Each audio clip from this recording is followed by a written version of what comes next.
Hi, I'm Nick. This is 10 Minutes with Nick, and today we're going to talk about the inescapable fact that words have definitions. Why am I bringing this up?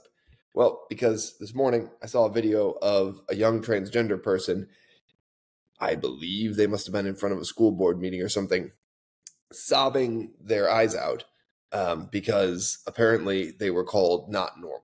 They were called not this, that, or the other. If that young person was told that they were not loved, told that they were less than, for that I am truly sorry. And for that, I do wish them healing and recovery.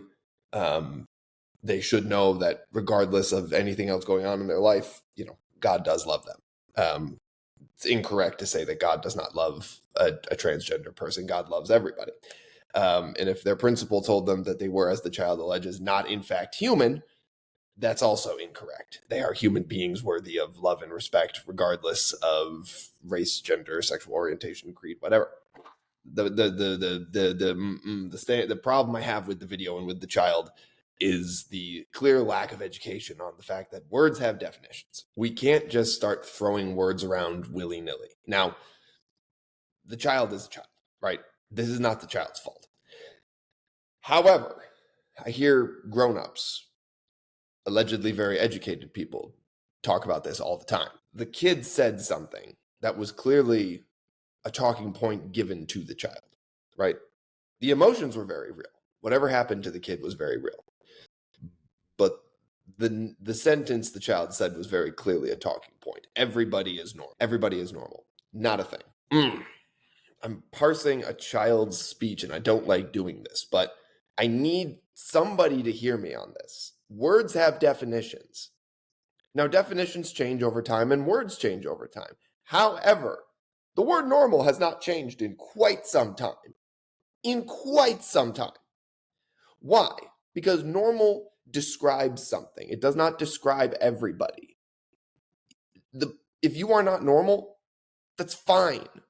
Normal is just a description of your position in a distribution. In a distribution of data, normal is a description of your position in that distribution of data. Normal has a number of definitions, but let's look at a couple of them. As an adjective, normal is conforming to a standard, usual, typical, or expected. A transgender child, while a human being worthy of love and respect, as the same as any other human being in a lineup, does deviate from the usual, typical, or expected. That is quite literally what a transgender person is doing. They are saying, they are a woman in a man's body. That deviates from the typical, the usual, or the expected. That's not a bad thing, but that's it. That there's a definition. The word has a definition. I'm not going to go for the technical definition because that's of a line, ray, or other linear feature intersecting a given line or surface at a right angle. A 90-degree intersection of a line does nothing for us. A noun, the usual, average, or typical state of condition.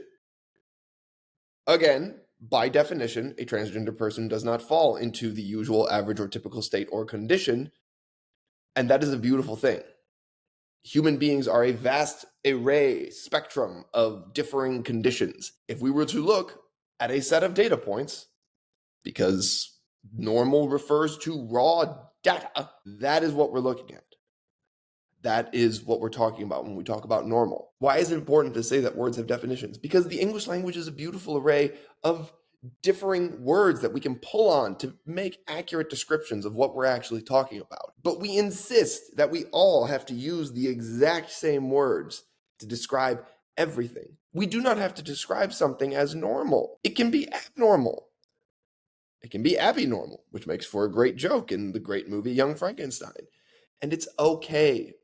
Stop telling kids that they have to be normal and then telling kids who fall outside the norm that they are also. No, just stop telling kids that being normal is a status. It's not a moral status. It is the definition of your position in a set of data. If you look at a bell curve, all human beings fall onto a bell curve. It's just a fact. They do. And every piece of humanity falls onto a bell curve because that's how data works. The majority of people will fall into there's an average position.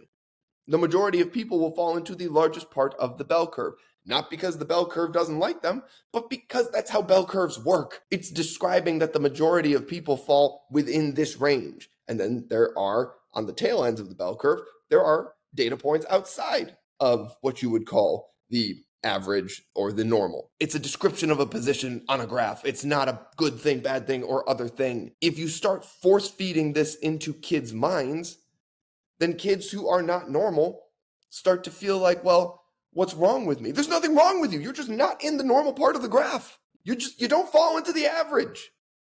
And that's okay. It's fine. It's a description of a position on a curve. It's a description of where you fall under the bell curve. And you know what? Guess what? In other areas in other bell curves, you're probably pretty normal. But guess what?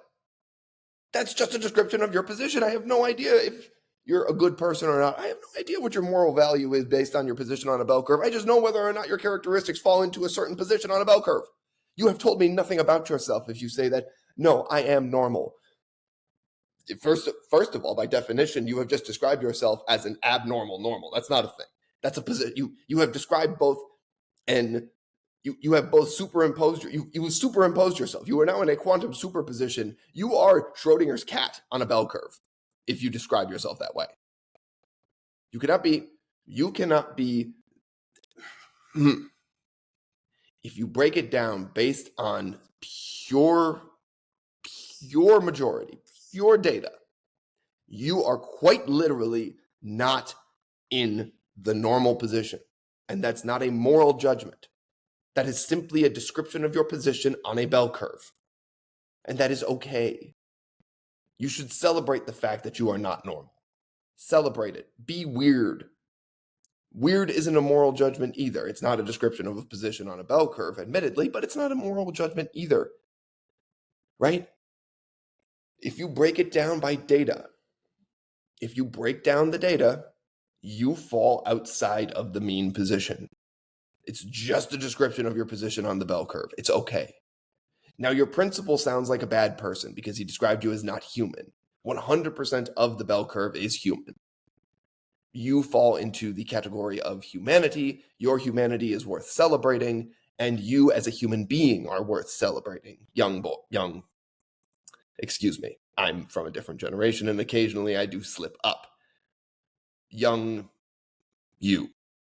I'm going to call you young you, because I don't know what your pronouns are. I only watched a clip of you speak. You are worthy of humanity. You are worthy of love. And you are worthy of growing up feeling safe and protected by the adults around you. Your principal dropped the ball in that sense. But somebody also failed you by not telling you that normal is not a moral description, and it should not be taken as a moral description. And if it is taken as, and if somebody is using it as a moral description, they in fact are wrong, and they in fact are stupid. And if even if somebody is telling you that, no, you are normal. No, don't be normal. Don't be normal. Because you're not. You can't be. You're in a quantum superposition if you decide to say that normal, and you're going to just drive yourself nuts. Because you're going to look at the description of a quote unquote normal human being, and you're going to drive yourself nuts, and you're going to wonder why you're not that.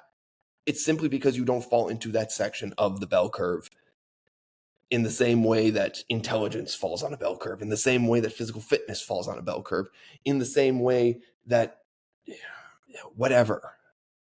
People with longer ring fingers fall on a bell curve. It's a weird bell curve, but it's a bell curve nonetheless. It is a description of your position in a group of data. I'm just weird.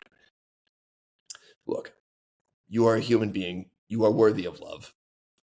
God loves you. Don't let anybody with a Bible tell you that God doesn't love you. Look, and I say that as a guy who proudly holds a Bible. God loves you. There's nothing in the Bible that contradicts that point. Nothing in the Bible contradicts that point. Let's just start there. God loves you.